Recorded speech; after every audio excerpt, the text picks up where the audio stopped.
네, 한미 정상회담이 끝났습니다. 오늘 우리 시장은 그렇게 뚜렷하게 반응을 해주지는 않고 있습니다. 섹터 안에서 희비가 좀 엇갈리고 있는데요. 전략적 투자, 시장 전략 세워보도록 하겠습니다. 이준석 우리자산운용 상품전략실 실장과 함께합니다. 실장님 안녕하세요. 반갑습니다. 안녕하십니까. 네, 새벽 사이 한미 정상회담이 진행이 됐고 여러 가지 뉴스들이 쏟아져 나왔습니다. 실장님은 어떻게 보셨어요? 우려가 컸던 것 같아요. 이제 네. 회담 직전에 트럼프가 우리나라 정치적인 상황에 대해서 비판한 부분들도 SNS에, 있었고, 네. 그리고 이제 기존의 컨센서스가 트럼프가 뭔가 협상을 위해서 우리나라에게 조금 더 추가적인 요구를 하지 않을까라는 이제 걱정이 많았었는데 회담에 대한 분위기는 상대적으로 좀 양호했었고요. 그리고 이제 저희가 기존에 제안했었던 부분들, 기존에 뭐 3,500억 달러 투자, 네. 그다음에 마스가 투자라던가 아니면 기타 산업에 대한 협력들 이런 것들이 좀 언급이 되고 이루어지고 그다음에 이제 한미 비즈니스 라운드 테이블에서 제조업 파트너십 강화하는 MOU가 또 있었습니다. 이제 그 부분들이 저희가 생각했을 때는 전반적으로 저희가 예상한 대로 조금 흘러가지 않았나 이렇게 생각하고 있습니다. 네, 예상대로 잘 흘러갔다라고 말씀을 해주셨습니다. 총 11건의 MOU가 체결이 된 상황인데 사실 회담 시작 전부터 조선과 원전을 둘러싸서 기대감이 굉장히 컸었죠. 이 부분은 어떻게 보셨고 회담 이후에 어떤 섹터가 가장 수혜 섹터라고 보십니까? 그러니까 오늘의 네. 주가로 보면은 역시나 이제 뉴스의 주가를 판다고 해서 오늘은 좀 주가가 빠지는 부분들이 나오고 있는데 아무래도 말씀하신 대로 조선과 원전이 가장 큰 향후에 기대되는 섹터일 것 같습니다. 그러니까 조선 같은 경우에는 뭐 그러니까 잘 알고 계시다시피 미국에 이제 조선 영향이 없기 때문에 한국 조선의 영향을 좀 빌려야 되는 부분들이 있고요. 그렇기 때문에 뭐 먼저 투자를 했던 하나오션 같은 경우에는 이제 주가가 앞선에 이제 반영됐던 부분들이 그렇죠. 오늘 좀 기대감이 반영되는 부분들이 이제 주가에 다 반영되면서 좀 빠지는 부분들 오히려 이제 삼성중공업이 오히려 이제 MRO 시장에 진입하면서 주가가 올라가는 부분들 그런데 결국에는 이제 그 주가의 장기적인 모멘텀이 추가되는 부분들이기 때문에 지금 약간 세론이 나와서 주가가 조정을 받는다라고 하면은 장기적으로 좋은 관점을 보고 주식을 좀 모아가는 시점이라고 보고 있고요. 그다음에 이제 LNG선이 인도되는 내년도부터는 기자재 흐름이 또 더 좋아질 가능성이 있습니다. 그래서 동성 화인텍이라던가 이런 기자재 쪽, 현대마린 엔진 이런 것들을 좀 관심 있게 보시면 좋을 것 같고요. 그다음에 이런 종목에 대한 선택이 어렵다라고 하면은 솔 조선 탑3 ETF라던가 아니면은 조선 레버리지 ETF 이런 것들을 좀 모아가시는 것도 네. 추천을 드리고요. 원전 같은 경우에도 최근에 이제 18일 날 불공정 계약이라는 뉴스가 나오면서 주가가 많이 빠졌는데 이거는 좀 잘 들여다볼 필요가 있을 것 같습니다. 뭐 채권 수주에 대해서 단건에 대해서 본다라고 하면은 좀 불합리한 계약일 수도 있지만은 웨스팅하우스가 전 세계의 수주를 받고 있는 부분들에 대해서 우리나라 원전 업체들과 협업할 수 있는 가능성들이 있기 때문에 장기적으로 봤을 때는 오히려 더 좋은 기업들의 매출이 늘어날 수 있는 그런 구조적인 성장이 이루어질 수 있는 섹터라고 보고 있고요. 다만 원전 같은 경우에는 이러한 SMR이 그 원전이 지어지는 것들이 28년 이후로부터 시작이 되고 대형 원전들도 건설 기간들이 상당히 좀 멀기 때문에 이익이 실제로 잡히는 부분들 즉 듀레이션이 상당히 좀 긴 투자이기 때문에 긍정적인 뉴스가 나왔을 때는 오히려 좀 매도를 하고 좀 시장에 부정적인 뉴스가 나왔을 때는 매수를 하는 그런 대응으로 가져가시는 게 좋을 것 같습니다.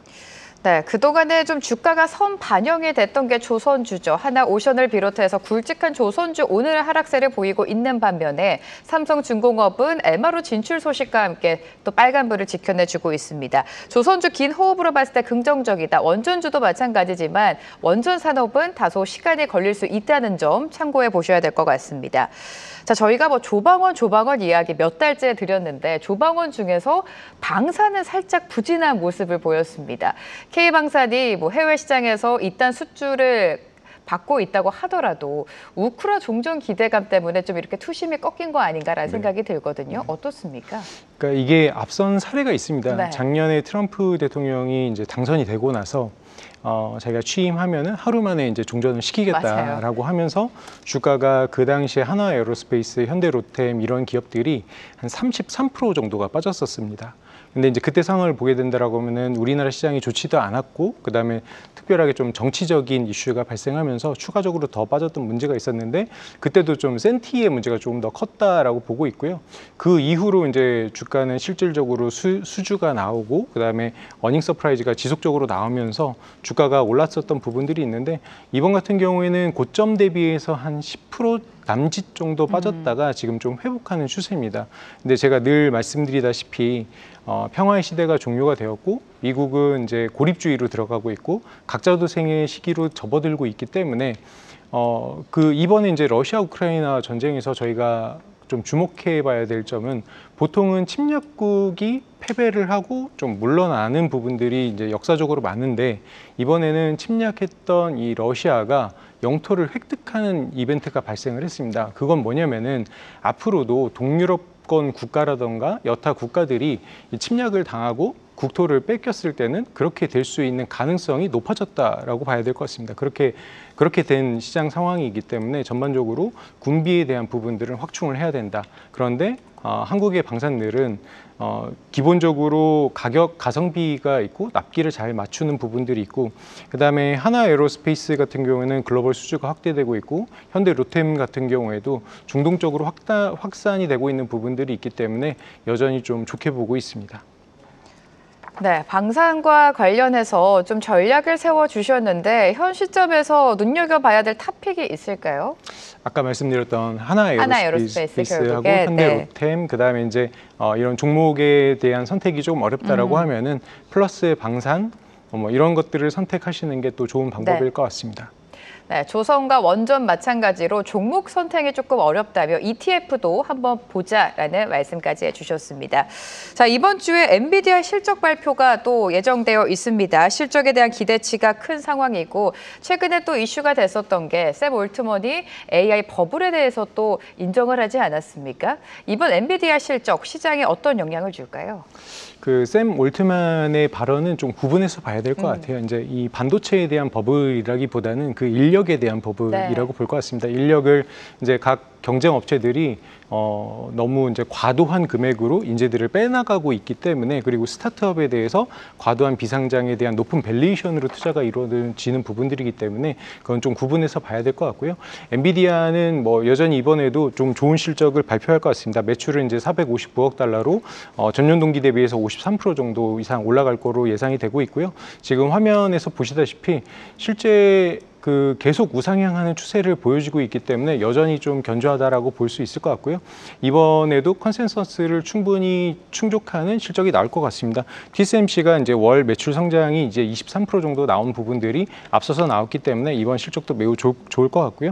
다만 이제 저희가 좀 봐야 되는 부분들은 그 밸류에이션 측면에서 좀 평균적인 가격대에 있고, 향후 이제 이 하이퍼스케일러들이 투자를 극적으로 좀 올리고 있지만은 결국에는 25년 대비해서 26년도에 투자 상승률 자체가 16%로 조금 줄어드는 부분들이 있기 때문에 저희가 엔비디아에 열광했었던 23년도, 24년도 같은 경우에는 그때는 저희가 예상하지 못했던 GP 마진들, 그다음 매출 성장률들이 눈에 띄게 나왔었던 부분들이 있는데, 지금부터 그러면은 내년도까지 엔비디아가 그런 모습을 보여줄까라고 하는 부분들을 본다라고 하면은 조금 더 좀 주가 상승률이나 아니면 이익의 추정치들이 좀 완만해지는 구간들로 넘어가지 않을까, 이렇게 생각을 하고 있습니다. 자, 여기서 중요한 건 최근 반도체주 흐름이 그다지 좋지는 못했습니다. 엔비디아 실적 발표 이후에 AI 반도체 또 HBM 밸류체인이 다시 한번 상승을 할 수 있을지가 궁금해지거든요. 어떻게 예상하세요? 그러니까 기본적으로는 산업은 계속 좋은 게 맞는 것 같습니다. 근데 이제 좋은 기업들이고요. 그다음에 우리나라 SK 하이닉스나 삼성전자 같은 경우는 좋은 기업이죠. 그런데 지금 좋은 투자의 상황인가라고 하는 거를 봤을 때는 주가 자체가 전반적으로 봤을 때 조금 높은 부분들의 위치에 있기 때문에 이런 부분들은 좀 좋은 투자가 아닐 수도 있다라는 부분들로 좀 생각이 되고요. 다만 이제 HBM을 좀 구분해서 본다라고 했을 때는 26년도 시장 규모가 25년도 대비해서 여전히 한 41% 정도 늘어날 것으로 예상이 되고 있습니다. 다만 이제 그 기업들에 대해서 좀 구분해서 저희가 봐야 될 것 같은데 SK 하이닉스 독점 구조가 좀 균열이 되는 부분들이 나타나고 있습니다. 공급 증가율이 내년도에 62%가 되는데 수요 증가율이 52%로 공급 부족이 처음으로 완화되는 그 시점입니다. 그렇기 때문에 SK 하이닉스가 HBM에서 독점적인 시장을 가져가면서 높은 마진을 가져갔었던 부분들이 좀 낮아지는 측면이 발생할 수 있을 것 같고요. 다만 이제 SK 하이닉스 같은 경우에는 하반 경직성이 매우 뛰어난기 때문에 주가가 빠졌을 때는 오히려 오르게 된다라고 하면은 주가가 조금 빠지는 그런 국면으로 들어가 있다라고 보여지고 있고요. 오히려 삼성전자가 조금 지금은 주가적인 측면에서 턴어라운드 모든 사업부가 턴어라운드하는 시점이기 때문에 삼성전자를 좀 편안하게 보는 구간으로 가져가면 좋을 것 같습니다. 삼성전자를 오히려 긍정적으로 바라보고 계시는 것 같은데 그러면 반도체 섹터도 조선과 원전과 마찬가지로 ETF를 좀 눈여겨봐도 되는 겁니까? 지금은 아까도 좀 보수적으로 말씀드렸다시피 좋은 ETF가 많지만은 지금은 좀 투자를 그렇게 권유드리지는 않고요. 개별 종목으로 들어갔을 때 삼성전자의 파운드리 미국에서 이제 수주가 나오고 있는 앞으로의 실적 성장이 기대되고 있는 파운드리 쪽을 좀 관심 있게 보시면 좋을 것 같고요. 그게 이제 원익 IPS라던가 코미코, 솔브레인, 삼성전기와 같이 그 미국 파운드리의 수혜를 받을 수 있는 종목들에 대해서 좀 관심을 가지고 투자하시는 게 좋을 것 같고요. 이것 또한 사업이 이루어지는 게 27년도, 28년도부터 숫자가 나오기 때문에 아직 좀 긴 듀레이션을 가지고 있습니다. 그렇기 때문에 뉴스가 없고 주가가 내릴 때는 조금 매수를 했다가 뉴스가 나왔을 때 주가가 좀 급등할 때는 조금 매도를 해가지고 트레이딩을 하는 전략으로 가져가시는 게 좋을 것 같습니다. 네, 지금은 일단 반도체를 바라보는 시각은 살짝 보수적인 것 같습니다. 참고해 보시기 바라고요. 자, 엔비디아 실적 발표를 앞두고 있죠. 엔비디아가 호실적을 발표하고 또 향후 가이던스까지 상향 조정이 된다면 AI 성장 기대감은 다시금 부각이 되겠죠. 이에 전력기기 관련주, 데이터 센터와 관련된 뉴스들도 나올 텐데 어제 또 마침 메타가 세계 최대 데이터 센터를 세운다라는 소식도 전해졌습니다. 전력기기와 관련해서는 어떤 시각 가지고 계세요? 지금 현재와 미래를 봤을 때 현재와 미래를 충족시킬 수 있는 게 가장 좋은 게 저는 변압기라고 생각을 하고 있고요. 네. 왜냐하면 지금 현재에도 매출 성장이 일어나고 있고 수출입 데이터상으로도 꾸준히 이제 우상향하는 부분들이 나오고 있고 그다음에 지금 미국에서도 이런 유틸리티 기업들이 회사들이 관세를 부담하면서 납기만 좀 맞춰달라는 요청들이 있기 때문에 가장 좋은 게 지금 이제 대형 변압기 섹터라고 보여지고 있습니다. 그리고 미국 대형 변압기들이 이제 80% 정도를 수입에 의존하고 있고요.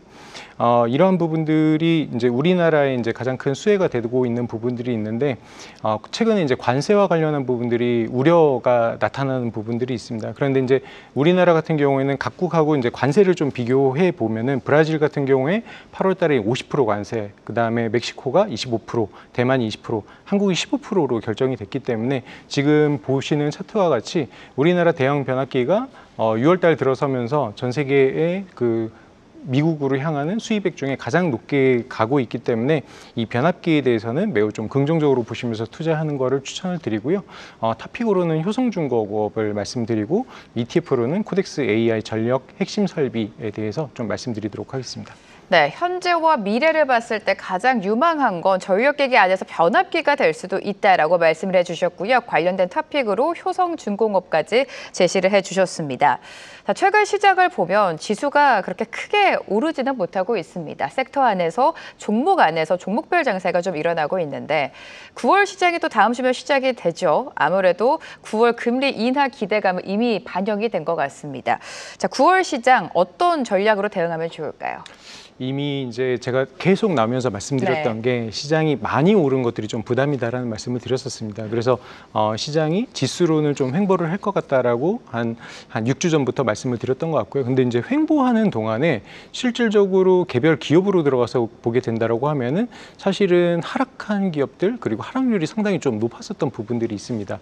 그렇기 때문에 지금은 주가가 추가적으로 상승하기 위한 모멘텀은 금리 인하에 대한 부분들이 있는데 이게 이제 지난주에 워킹했었던 부분들을 보게 된다라고 하면은 금리가 인하되는 기대감이 발생을 했음에도 불구하고 연속적으로 이루어지지 못하는 부분들이 있기 때문에 지금은 좀 보수적으로 보면서 향후에 성장할 수 있는 기업들과 섹터들을 모아가는 것들이 중요할 것 같습니다. 그래서 아까도 말씀드렸지만 우리나라 조방원, 그다음에 미국의 성장 기업들, 그다음에 저는 기본적으로는 미국의 크립토 자산들도 하반기에 금리 인하로 들어가게 된다라고 하면은 좀 매우 긍정적인 퍼포먼스가 나오지 않을까 이렇게 좀 예상을 하고 있습니다.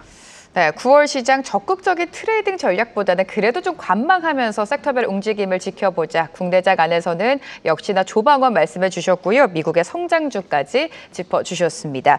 오늘 이준석 우리자산운용 상품전략실 실장과 함께했습니다. 실장님 감사합니다. 감사합니다. 계속해서 다양한 경제 이슈를 알고 싶다면 구독과 좋아요, 알림 설정 부탁드립니다. AI 캐스터 권미정이었습니다.